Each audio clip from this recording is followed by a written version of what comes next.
There we are. So, Professor Michael That's Crawford, I've known you since the 1970s. Good God. Recently, I mean, your new book with Yeah. David Marsh, The Shrinking Brain, Shrinking brain. should be absolutely essential reading for anyone interested in mental health and nutrition.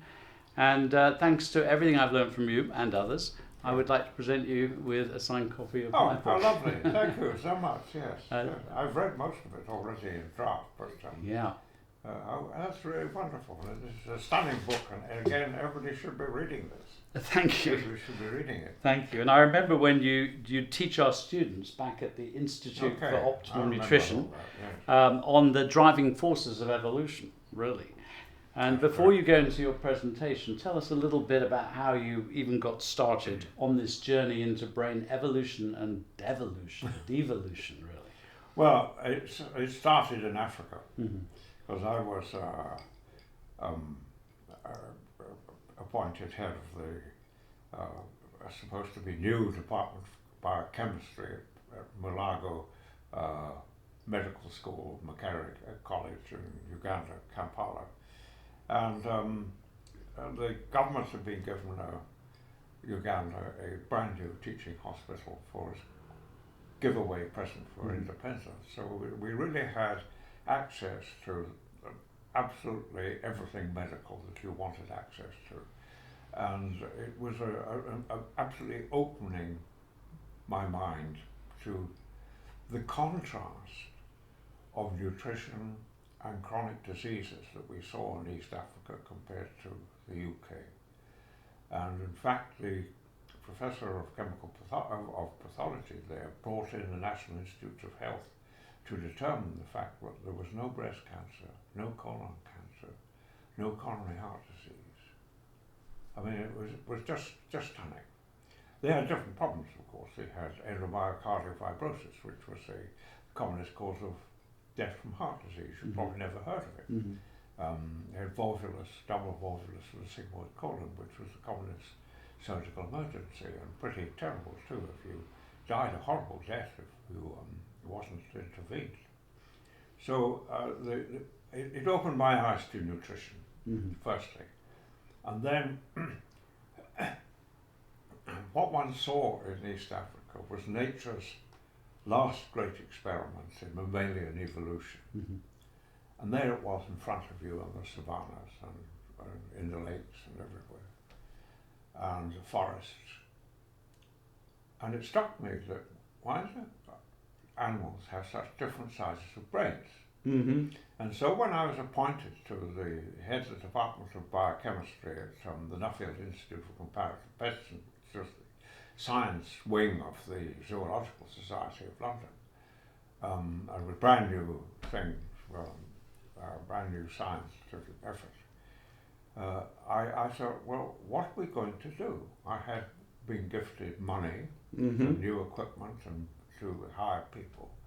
So what we were going to do, and we had a brainstorm, and it was clear that the contrast between chronic diseases in East Africa and the UK was an important clue. But it was almost, to put it as its absolute simplest, that you had chronic fat, essential fat deficiency in the UK, and you had chronic protein malnutrition in Africa. That's very simplistic.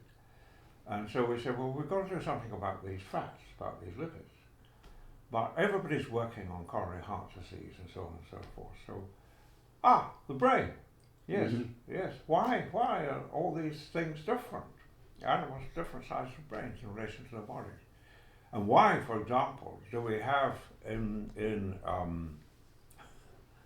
the sea the closest sized brains to Homo sapiens, but not on the land? And so we decided to work on the brain. And that's how it all started. Fantastic. Let's let you get on with your presentation and unpack that. Okay. Brilliant. Fine. Right. Well, this is me, Michael Crawford, and I want to tell the story of the brain, the importance of chemistry and physics and nutrition, because that's what chemistry is in the evolution of the brain and the present crisis which we have today in mental ill health.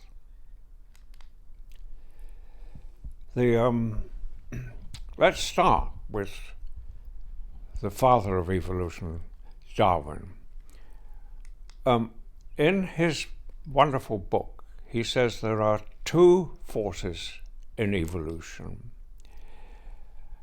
natural selection and the conditions of existence. And of the two, he says, the latter is the greatest. That is, the conditions of existence is the greatest. Now, this was pulled to pieces by August Weismann sometime later, who disliked the idea that conditions of existence were important because he said it was far too Lamarckian. So he did what I call an idiot experiment. He cut off the tails of mice, and he observed that the next generation grew tails. And so he cut those tails off, and the next generation grew tails. So eventually he concluded that conditions of existence were irrelevant. And he wrote a paper called on this topic, which changed the scenario from Darwinism to so-called neo-Darwinism, which is completely false, because this was not an experiment on conditions of existence. This was mutilation. And mutilation is not anything to do with the environment or conditions of existence.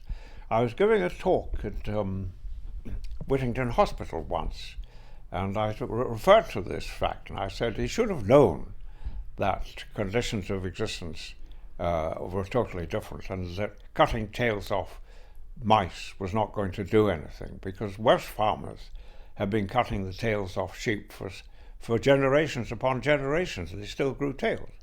And an elderly gentleman popped up and he said, "Professor Crawford, with a name like Weismann, he should have known that his people had been cutting the foreskins off newborn male babies for 3,000 years, and they still grew foreskins. This got nothing to do with conditions of existence." So there you are. That, unfortunately, was the basis of modern centric genomics. That the environment's got nothing to do with anything. It's all genomics. And I'm afraid that needs to change, because conditions of existence is what is actually causing our brains to shrink today, and is likely to lead to the dehumanization of our species if we're not careful. Now, let's get into the beginning of things, and we can start with our sun, which is a modest star, and at one stage it's going to explode and go into a supernova. And when it does that, it will spew all the elements that have been created in this star across space. And what is interesting now is that they're finding chemicals, organic chemicals in space that have nothing to do with biology, that have just simply been created by carbon's love of joining up with itself and other things. And I believe that in Titan they've actually found fossil fuels, but no fossils, of course, simply because carbon joins to carbon, and you get methane, ethane, propane, so on, with 1, 2, 3, 4 carbons, right up to 6 carbons, which we use in our petrol tanks, and even higher, and so on. And of course carbon joins with nitrogen, it joins with oxygen, and they found ethanolamine and various sugars and things like that in cold space. So if carbon can form complexes of this sort in cold space, then it's not going to be difficult to form complexes in the warm waters of the newborn planet Earth. And that's how life started in 3.5 billion years ago on this planet, with carbon just forming more and more complex molecules until self-replicating proteins and RNA and that kind of thing came into existence. Now, the important thing about this is that for the best part of 3 billion years, it was anaerobic prokaryote life. And there's no evidence of any intracellular detail during this period. No evidence of intracellular detail. Now, this is important. When there was enough oxygen excreted by the photosynthesis of the prokaryotes and by the photolysis of water by the ultraviolet light from the sun, and when there was enough oxygen for air-breathing life, aerobic metabolism, to become thermodynamically possible, there was a simple explosion of air-breathing life, creating all 32 phyla, that's the different types of living things, that we know today in a very short period of time. It was called the Cambrian explosion. Now, there is a very interesting point here which relates to this whole chemistry of the brain. And that is, at the very beginning, the planet was bathed in ultraviolet light. Strong ultraviolet light for the sun because there was no ozone layer. There are things like dinoflagellates, which we have today that we can analyze and see, which were very similar single-cell systems, which could both photosynthesize and could receive, convert photons into electricity. Now, how did it do the latter? And when you analyze the chemistry of a dinoflagellate, as we have done and others have done as well, you find it's full of DHA, docosahexaenoic acid. And not only docosahexaenoic acid, but also di-docosahexaenoic. That's 2 molecules of docosahexaenoic acid in a phospholipid, which is the thing we use to make membranes.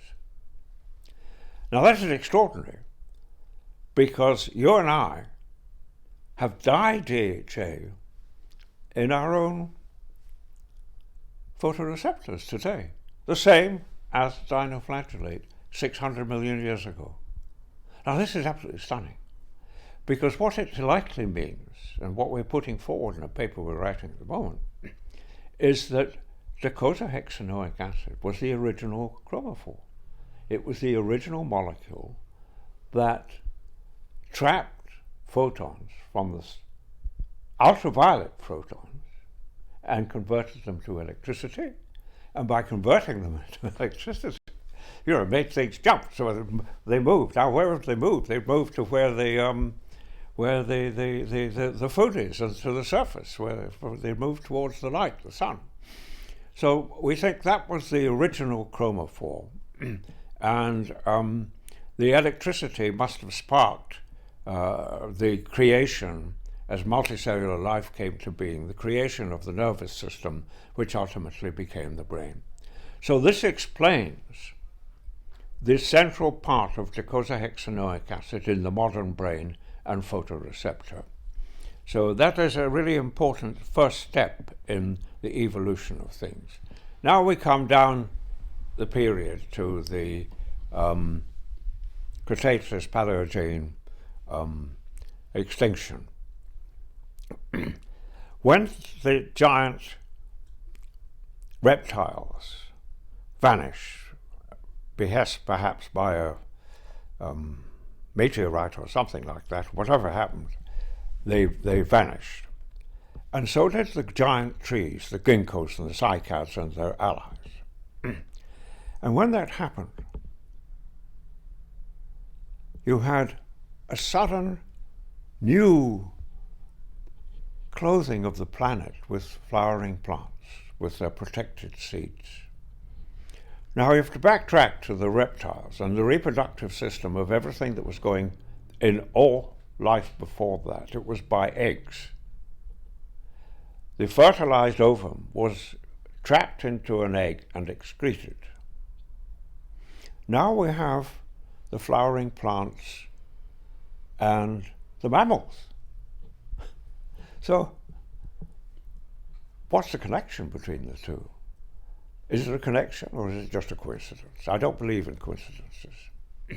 So, what's the characteristic of the flowering plants? It's that they have seeds which are rich in oil, and the oil contains linoleic acid, which is the precursor for arachidonic acid, which was the subject of the 1982 Nobel Prize, because arachidonic acid is converted into a whole bunch of biologically extremely powerful active systems, some of which have adhesive properties, some are responsible for immune responses and so on and so forth, and others are responsible for the flow of blood and control of blood pressure.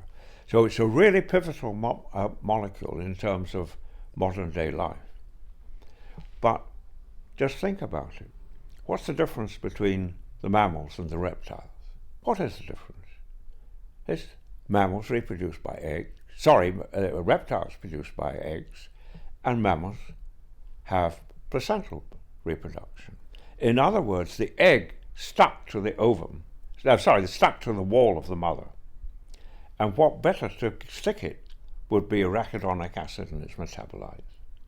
So in effect, the flowering plants, with their new chemistry, were responsible for the evolution of the egg staying inside the mother and mammalian reproduction. And this means that really arachidonic acid is quite an important molecule in the future of evolution. So there we are, that's the story of evolution. Now let's go and have a look at what we decided to do when we came back to London after Africa, which was to analyze. The brain is made of fat, so we analyzed the fats of 36 different mammalian species. We first of all analyzed the liver to see what relation it might have with diet. And there you have the data from 36 different mammalian species. The chemistry is all over the place. 22,6 is docosahexaenoic acid, and 24 is arachidonic acid. 22,4 is its elongation product. So both arachidonic acid and its elongation product and docosahexaenoic acid and its precursors are all there. But, and it's all over the place, huge variation. But when we looked at the brain, the variation more or less vanished. Dominated by docosahexaenoic acid, 22 carbon with 6 double bond, arachidonic acid and its elongation product, adrenic acid. So what was really different between the brains of different species was not the chemistry of the brain, but the extent to which it had evolved. The size of the brain was different.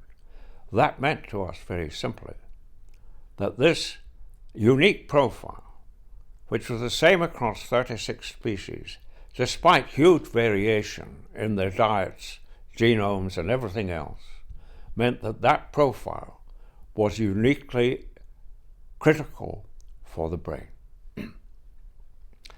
and had to be achieved. And so we then realized that both arachidonic acid and docosahexaenoic acid were going to be important for brain development and evolution, and then we set about doing experiments and all that kind of thing, and the rest is history. So the evidence is now that's just a example to illustrate and demonstrate the importance of arachidonic acid in black and its elongation product, and DHA in grey, and really not much else in the chemistry of the brain. And that applies to all species that we have so far studied. And we've now studied 46 different species, and they're all the same. A big giveaway was the dolphin, because the dolphin has a brain that weighs 1.7 kilograms. Now half of it has to sleep whilst the other half is awake, because it can't let the whole lot sleep, otherwise it drowns. So it's not using 1.7 kilograms, it's using half of that. most of the time. But still, it's a pretty big brain, and you've got, and there it is, has available tons of docosahexaenoic acid, which is good, obviously. So docosahexaenoic, and then you compare that with a land-based mammal of about the same size. Take a zebra or a horse or a lion even. You take a carnivore, a lion, and the lion has only about 340 cc's of cranial capacity compared to the 1.7 liters of the dolphin.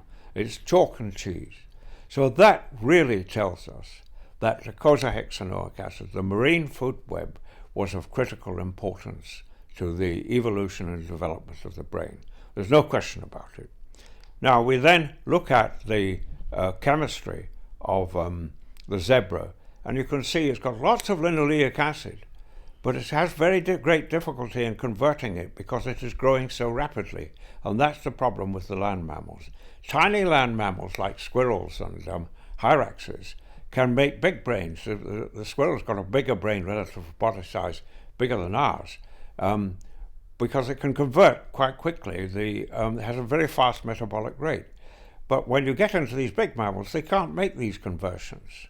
If you look at the dolphin, what we were stunned with was when we looked at these are liver data. If you look at the dolphin liver data, the liver data shows that it also contains a lot of arachidonic acid. And its chain elongation product, adrenic acid. And in fact, there's more arachidonic in the liver than DHA. So somehow in the marine environment, despite its so-called being omega-3 rich, the dolphin is able to access sources of arachidonic acid. Now, if we look at the comparison of the brain of the dolphin and the brain of the human, you see just how significant that brain is. It's just phenomenal. And one of these days when we are gone, maybe it'll learn to walk on land again and then able to use the full power of that brain instead of just half at a time. So there we are. That led us to the importance of marine food, whether for both arachidonic acid and docosahexaenoic acid in the brain. And perhaps there's tons of evidence to support this. But perhaps the best evidence, well, we in fact published the very first evidence in a primate to show that docosahexaenoic acid deficiency or omega-3 deficiency caused behavioral pathology of a very serious nature, and published that in 1973. But I think the best evidence that we have really is the ARSPAC study, which was a study done in Bristol.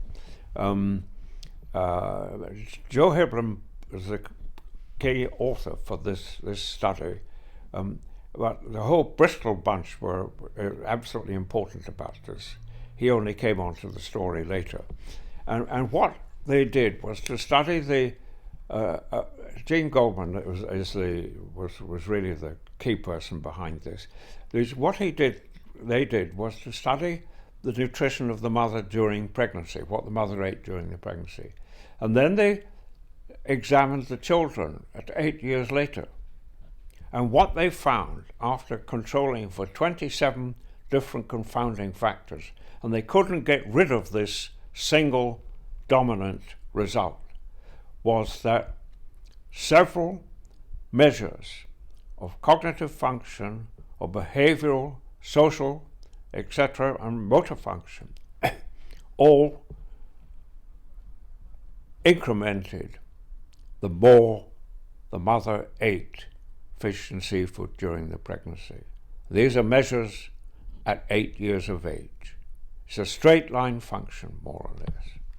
And so, in effect, the conclusion that we come to is that Homo sapiens must have evolved at making best use of both the marine food web and the land-based food web, which would put us evolving at coastal regions. Estuaries would be my choice, and also the lakes and rivers of Africa and so on and so forth, but undoubtedly having access to the marine food web.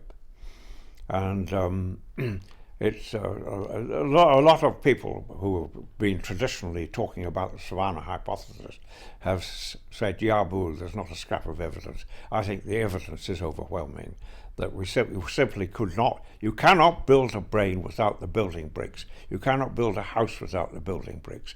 And the building bricks for the brain include docosahexaenoic acid, the source of which is marine food web, and arachidonic acid, the source of which is predominantly land food web. So we had to use the best of both. And that is the conclusion we reached from all this work. And of course, it's also true that children are born knowing how to swim. They're born knowing how to swim, and we learn to walk on land. And so it's really, I think, incontrovertible that we had to have had at some stage in the past, as Sir Alistair Hardy claimed in 1960, we had to have access to the marine food web, or at least the aquatic food resources, in order to get the brain that we have today. So we now have to think about what the present state of things are. We're talking about the cranial capacity of Homo sapiens. It evolved from 340 cc's of a chimpanzee-sized brain about 5 to 7 million years ago, based on their genetics. And it incremented by epigenetic forces of the nutrition of the marine food web and the land-based food web. It incremented, and we've got data from Herto, which is now close to Ethiopia, and would have been marine-based environment. It's presently beside a salt lake. And the people in Herto, we have evidence of cranial capacity of about 1,450 cc's, and that was what, 160,000 to 200,000 years ago. And the best evidence we now have is between 28,000 and 32,000 years ago, which is the period of Cro-Magnon. The brain cranial capacity ranged from 1,500 to 1,700, about the same size as the dolphin. Today, the latest average estimate is 1,336 cranial capacity. So this is a huge decline. Most people think it started with the development of agriculture. And there is no question about it that in the last few years, since 1950s, there has been, shall we say, does it matter, a decline in IQ and an increase in mental ill health. Now, the thing that blows my mind most of all was that in 2004, the European Union did an audit of health costs. They came out with a health cost of 386 billion euro for brain disorders, which was the top most cost of all health costs. People didn't believe it at this time. They said, yeah, boo, it's all to do with clever psychiatrists and you do diagnostics. And, well, there's never, we don't need to worry about this. And so the EU, bless them, did it again in 2010 with the same methodology. And it came out at 789 billion. Wow. Well, I knew what was going on in Europe with these costs at the time, and so we got Paul Nicholson, Reverend Paul Nicholson, and I got Lord Morris, who was the original Labour man, in favour of, and he was deeply concerned with handicap, to ask questions in the House of Lords. What's the cost of mental ill health in the UK? And Lord Warner popped up and replied, said, well, we don't know about that, but we do know that the cost of drugs in the health service for mental ill health has been increasing rapidly, and he gave figures about that. So give them the credit, they did the numbers. The UK cost came out at 77 billion for brain disorders, for mental ill health. And this again was top of the list. And Jo Nurse, who did the numbers, she was the head of mental ill health department in the Department of Health. And she said, the cost of mental ill health in the UK is greater than the cost of cancer and heart disease combined. The cost of mental ill health is greater than the cost of cancer and heart disease combined. The Wellcome Trust, bless them, said, well, we need an independent assay about all this. And they came out with, in 2013 with a cost of 113 billion. Again, confirming that mental ill health was the top of the list. I cannot believe that there was no government response to this, either in Europe or in the UK. I cannot believe that. If mental ill health becomes the single most important health cost, and Gordon Brown was saying, I need to reduce health costs, surely someone would have paid attention to this. Surely. I don't understand why they didn't. Patrick, it is simply incredible. There has to be some hidden reason why nothing was done. And now we have the Federation of neuroscientists, European neuroscientists, last March, just a year ago, claiming that brain health has now become a global crisis. Brain health was now global. This is unbelievable that no government has taken any response to what we now know about brain health. I mean, we go back to 1972 when Andrew Sinclair and I were messing about producing all this evidence of DHA and arachidonic acid in the brain. And Graham Rose, we wrote, my wife and I wrote a book about this called What We Eat Today, which was published in 1972. And Graham Rose reviewed the book in the Sunday Times on the 5th of November 1972. And in it he wrote, if we don't do something about this, we're going to become a race of morons. That's what he wrote in the Sunday Times. I mean, that was the strength of the evidence in 1972. Patrick, and nothing has been done since. It is simply unbelievable. Unbelievable. And we're now facing this global crisis of diminishing brain health. And it's time we took action to do something about it. It is sadly important. Now, I want to make one thing clear and important about this.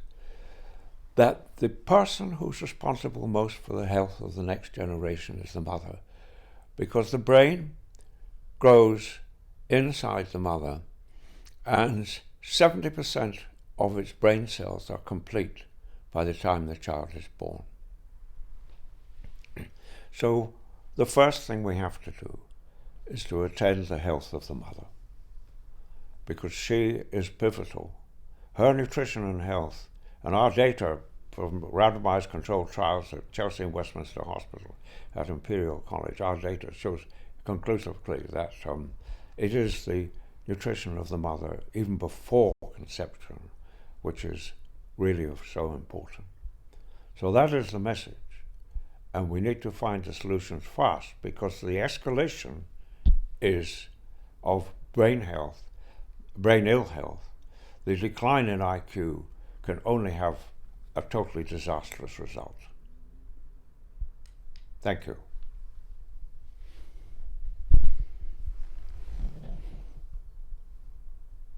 That is quite extraordinary. I mean, what's going to happen to mental health if we do nothing? if we continue on. Well, it's the extension of Homo sapiens. And it'll probably be a nasty one as well. Because it's, I mean, the history of recent time is no great encouraging story. So if we project forward to 50 years and we do nothing, we're gone. I mean, these epigenetic forces act very quickly.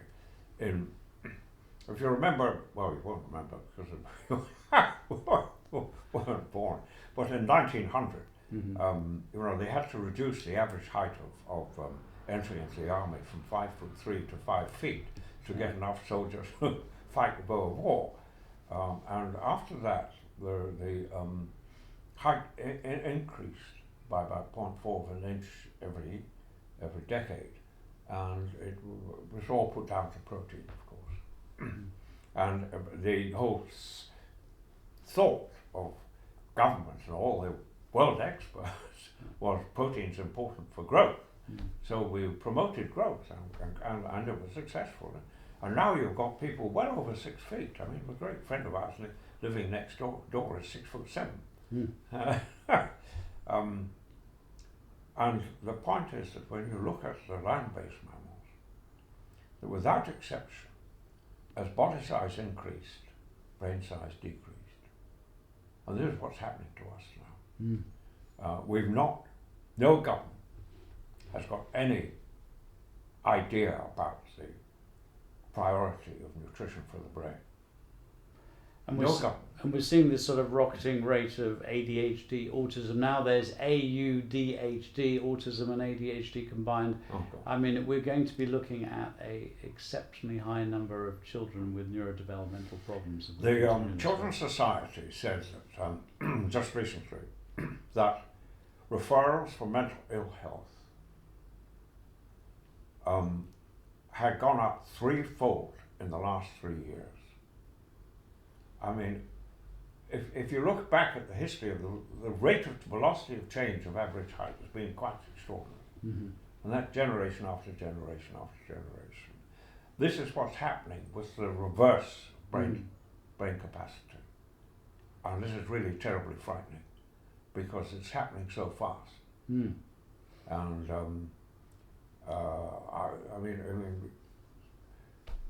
I mean, this recent massive study in Lancet Neurology looking at disability years, DALYs, age-related disability years, attributes 43% to neurological diseases, which includes everything from autism to Alzheimer's, affecting an extraordinary 3.4 billion people. I mean, it's that serious. So we need to look at solutions. And so I want to break this down. So, I mean, personally, with our clients and patients, mothers-to-be and populations, what do we have to do to prevent this? So let's start with the individual. What is your advice to me? I'm not worried about it. No, I mean, as an individual, but what should I be doing? What should I be eating? As an individual, there's no question about it. I should be eating far more fish and seafood. And I would put it at 4 or 5 times a week at least. Yes, I noticed in the ASPAC study there was a sort of a leveling off at somewhere around a gram a day. I mean, that's almost a serving a day, isn't it? Yeah.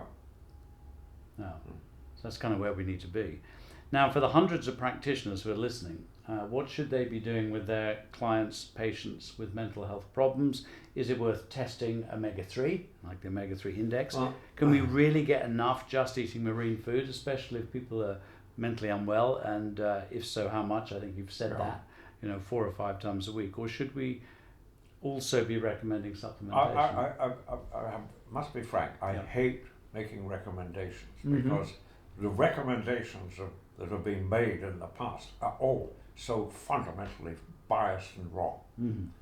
And I don't know who they've been serving, but they're all wrong because they've not paid a single bit of attention to the brain. And you're talking here about sort of RDA type recommendations. All that kind of stuff. I mean, it's just, and take iodine deficiency, that's another story we didn't get into, but that's another example. There's 2 billion people at risk of iodine deficiency, which is the best known cause of mental ill health, mental deficiency. And we're now seeing iodine deficiency back in Raymond from Surrey has published about this in children, seeing iodine deficiency back in the UK now. It is really time to take action, because not only iodine but also all the other trace elements like selenium, zinc, copper and manganese, they're critically important for the brain. They form the prosthetic groups for the proteins that are in the membrane, in the mitochondria, in the cytosol, protecting all the brain from peroxidation. You've got to remember that the brain uses more oxygen than anything else. You know, 20% of all the energy you use is going into your brain. At birth, it's 70%. So the brain needs one heck of a lot of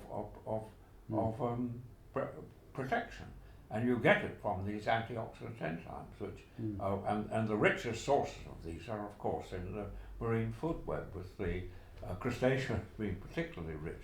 Oysters and mussels, for example. Whoa, wow.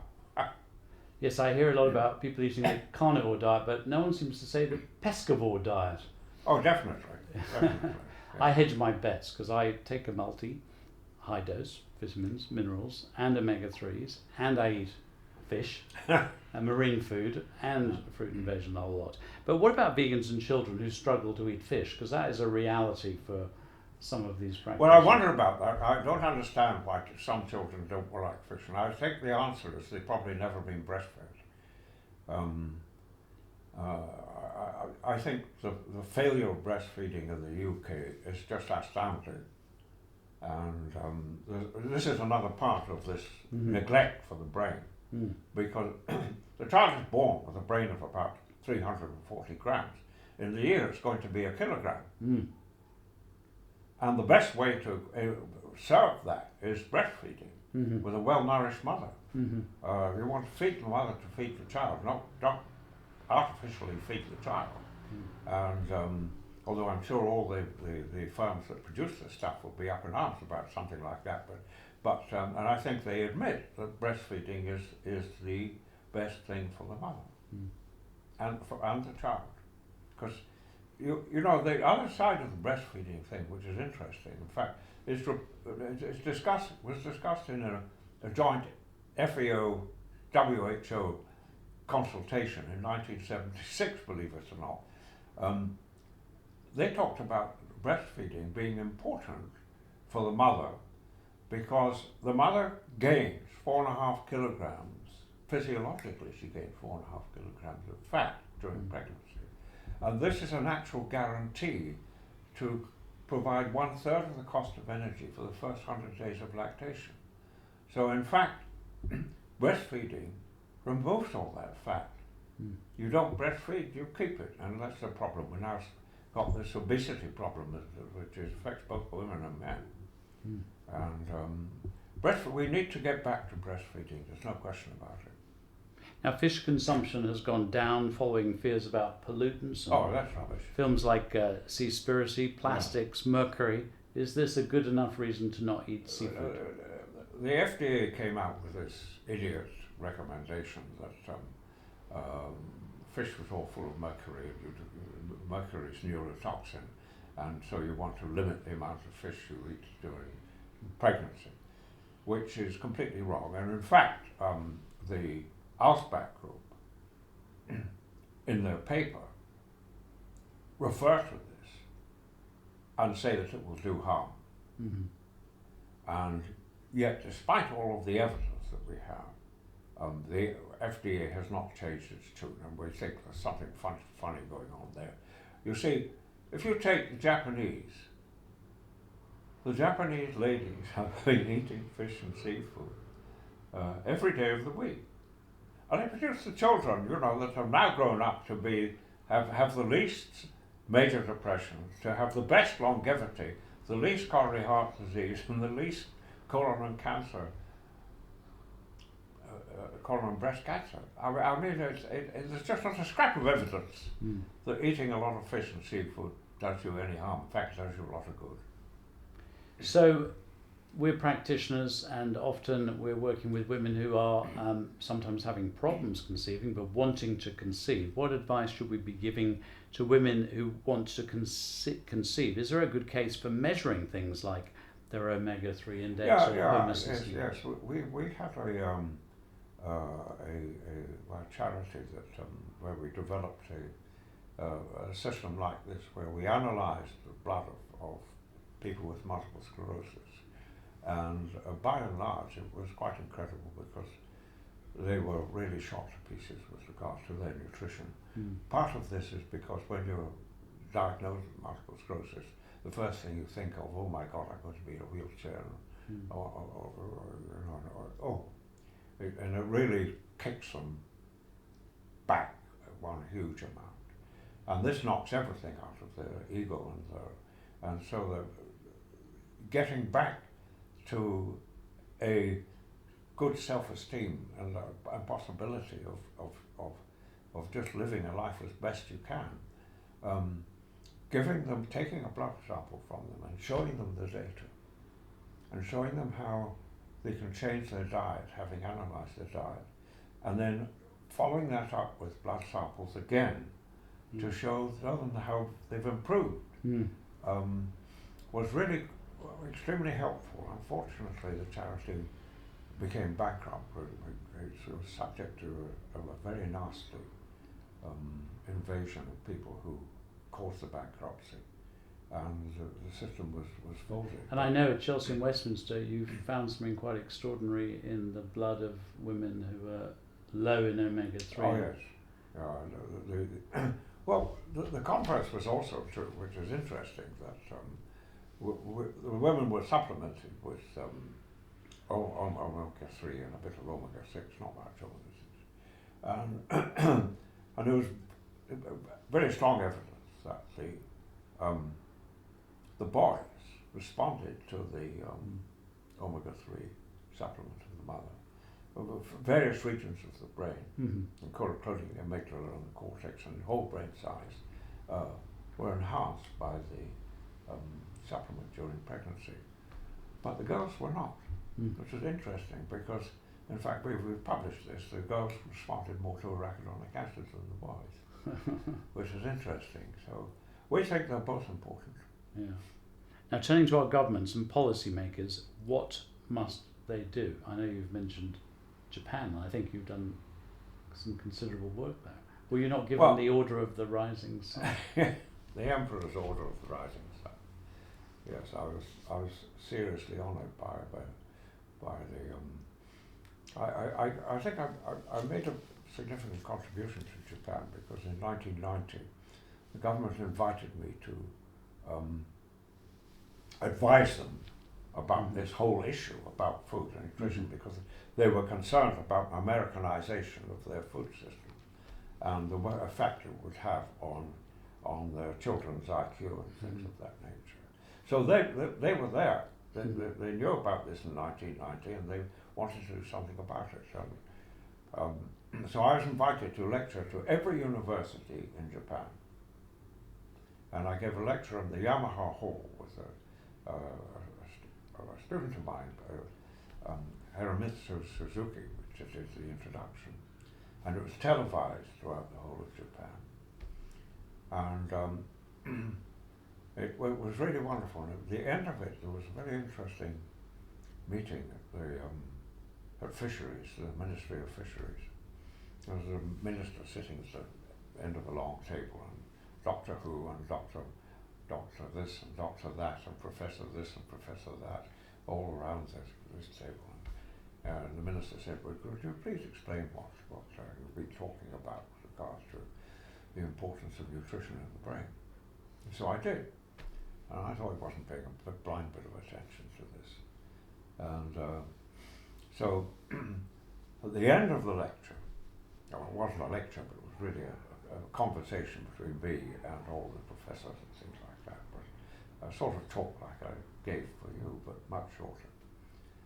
And at the end of the meeting, he looked up and he said, Professor Crawford, I want to thank you for explaining to us why we need to agriculturalize the oceans. And this is what we will do. Agriculturalize the oceans. Think about it. And they've done it. they have this wonderful operation just off Yokohama between two islands, which Dr. Takahiro Tanaka started, and when the seabed was rotten from trawling and just muddy and God knows what else. But what he did was to plant seagrasses. You know, the way we have cows and sheep, and we have pastures for cows and goats and things. And he had pastures for fish. What could be simpler? What could be simpler? Pastures for fish. And he developed, he had 7 target fish species.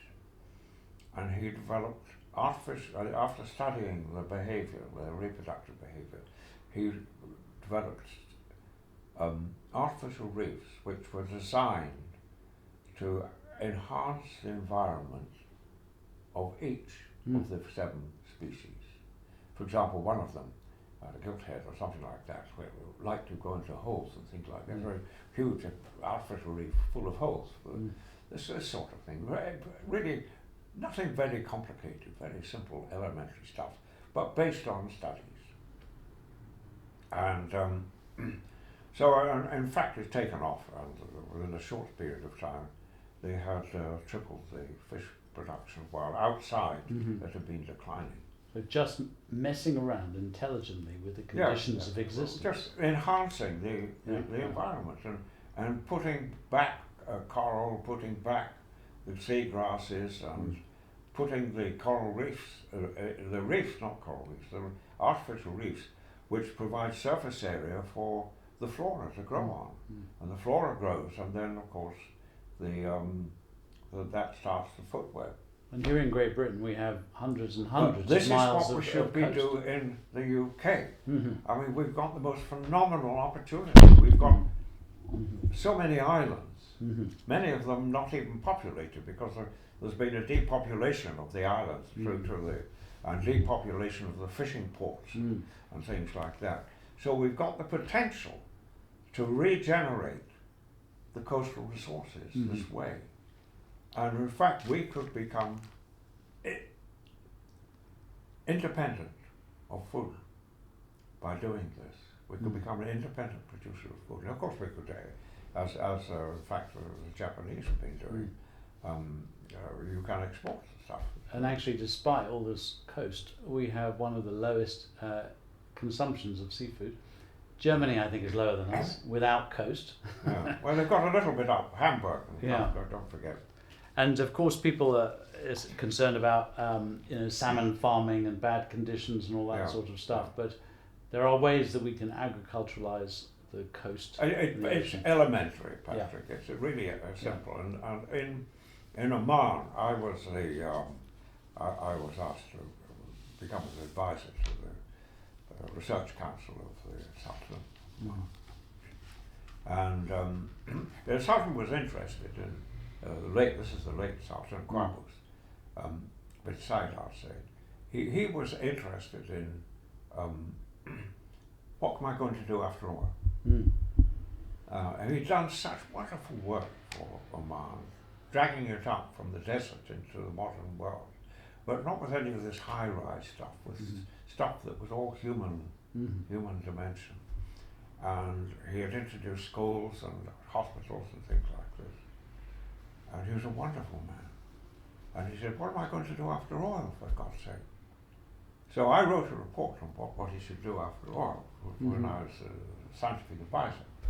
And they now have 350 hectares under artificial reefs.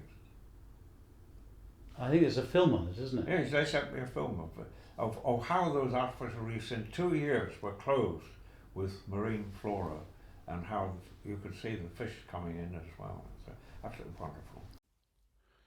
What we are seeing here is the total regeneration of the marine food web in what had been a relatively barren ocean desert in just a period of 2 years, all achieved just by creating the right conditions of existence to encourage back marine life, plants, mollusks, crabs, fishes and coral.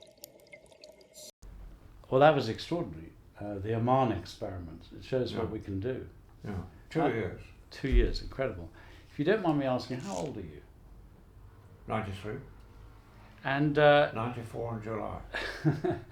and didn't you recently figure out how we see using quantum physics? And in fact, isn't this the only viable explanation of this phenomenon?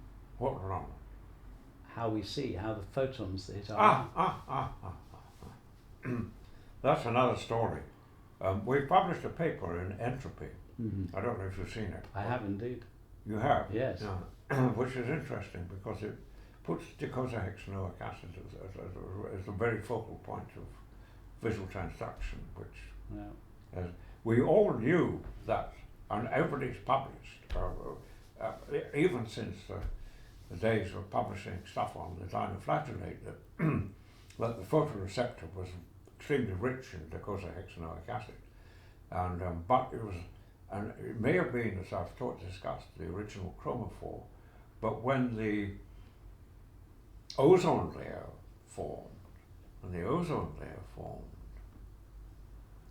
nature had to find a new solution, and found retinol and rhodopsin. Retinol couldn't have worked in the ultraviolet region. I think I should have said it, docosahexaenoic absorbs in the ultraviolet region, in the mid-range of the ultraviolet region. So it's absolutely perfectly situated for phototransduction, as I discussed. But now it plays a subservient role, which I think is actually pretty critical, in that it surrounds rhodopsin. And Nicholas Bazan has shown that when the photoreceptor is being reconstituted after use, both rhodopsin and docosahexaenoic acid co-migrate to form the new phototransducer layers in the photoreceptor. So it's tied to rhodopsin, and it's only a few angstroms away from retinol. Now what happens is that retinol receives a photon and it energizes an electron which pops out of its orbit, which meets, and it's this specific 11 cis double bond that accepts the photon. Not all the other double bonds are trans. So this 11 cis is selected by the photon, traveling at the speed of it's incredible, and activates an electron and it pops out of its orbit. Now that destroys the double bond, so it leaves a single bond. Mm-hmm. And retinol says this is not good enough and drags it back in again. Don't ask me how it does that, but apparently it does. And it's a really clever trick.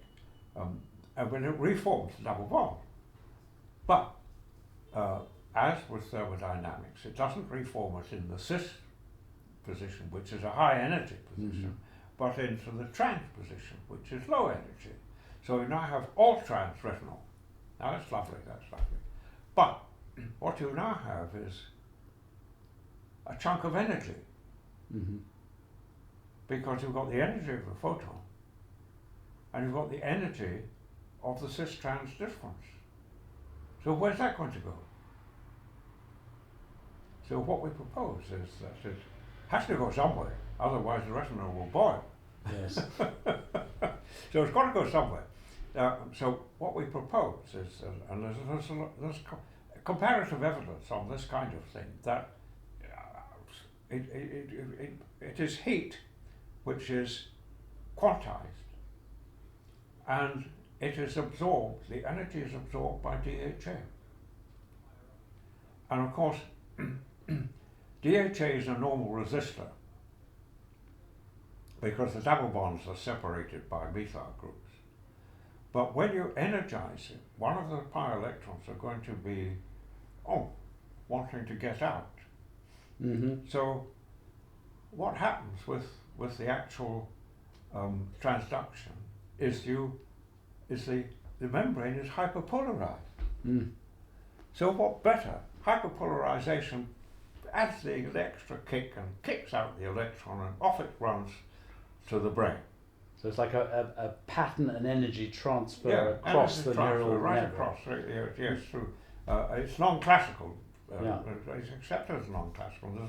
There's a lot of evidence on And this also non-classical kind of with behavior. photons and wavelengths, you've got colour. Yeah. So And the beauty about it is, you see, the energy and wavelength are interrelated. You can convert mathematically one to the other if you want. So the energy of the electron now carries the energy of the cis strands and the energy of the photon to the brain. Mm-hmm. But all